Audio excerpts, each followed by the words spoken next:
Assalamualaikum warahmatullahi wabarakatuh. Perkenalkan, saya Muhammad Mufid Masud, beserta Latsar CPNS Angkatan 6, kelompok 3 Balai Diklat Keagamaan Manado. Pada kesempatan kali ini, saya akan memaparkan Learning Journal Agenda 1, baik secara sinkronus ataupun asinkronus, yang telah disampaikan oleh Bapak Rahmat Domo.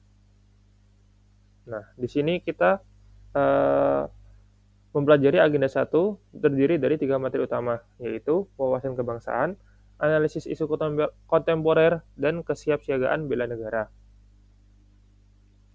Nah, yang pertama, wawasan kebangsaan, yakni adalah konsepsi atau cara pandang yang dilandasi akan kesadaran diri sebagai warga dari suatu negara akan diri dan lingkungannya di dalam kehidupan berbangsa dan bernegara.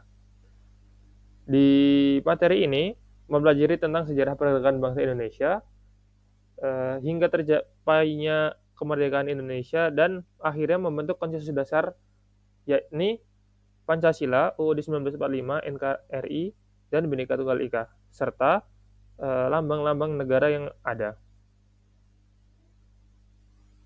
Materi kedua tentang analisis isu kontemporer. Isu kontemporer sendiri itu adalah isu yang mendapat perhatian dan sorotan publik secara luas dan memerlukan penanganan segera mungkin dari pengambil keputusan. Sebelum kita menganalisis, kita harus bisa mendeskripsikan isu kontemporer terlebih dahulu, mulai dari lingkup isu yang dimulai dari tingkat masyarakat, kemudian instansi atau tempat kerja, dan yang terakhir isu yang paling besar di skala nasional. Nah, yang kedua, kita deskripsikan isu itu sendiri, bagaimana kondisinya berdasarkan data dan fakta, bagaimana dampaknya jika didasarkan hubungan kausalitas sebab akibat, dan para pihak yang terlibat di isu tersebut. Yang terakhir, kita bisa berlatih merumuskan isu itu sendiri, yakni pernyataan negatif mengenai satu isu yang ditulis secara singkat dan jelas, yang memuat lokus, fokus, dan waktu terjadinya isu. Nah, isu-isu strategis yang ada di sekitar kita banyak sekali, mulai dari korupsi, narkoba, terorisme dan radikalisme, dan lain sebagainya. Isu-isu ini terjadi karena banyak perubahan lingkungan, mulai dari modal intelektual, emosional, sosial, dan lain sebagainya. Nah, untuk menganalisis isu tersebut, kita mempelajari teknik lapisan isu, mulai dari APKL dan USG. APKL itu sendiri adalah aktual, problematik, kehalayakan, dan kelayakan.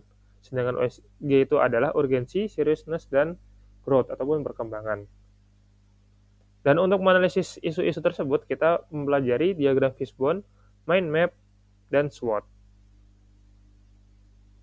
Yang terakhir, dampak setelah kita mempelajari wawasan kebangsaan dan isu-isu strategis, kita bisa menjadi warga negara yang siap sedia melakukan bela negara.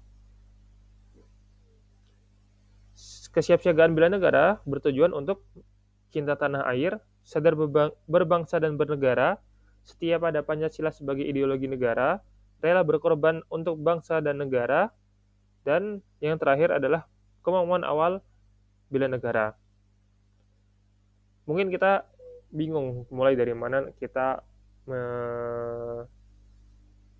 mencintai tanah air, bagaimana kita mengaplikasikan wawasan ini. Kita bisa mulai dari hal-hal terkecil, yakni menolong sesama semampu kita dan bekerja semaksimal mungkin dalam memberikan pelayanan publik sesuai tugas pokok dan fungsi ASN.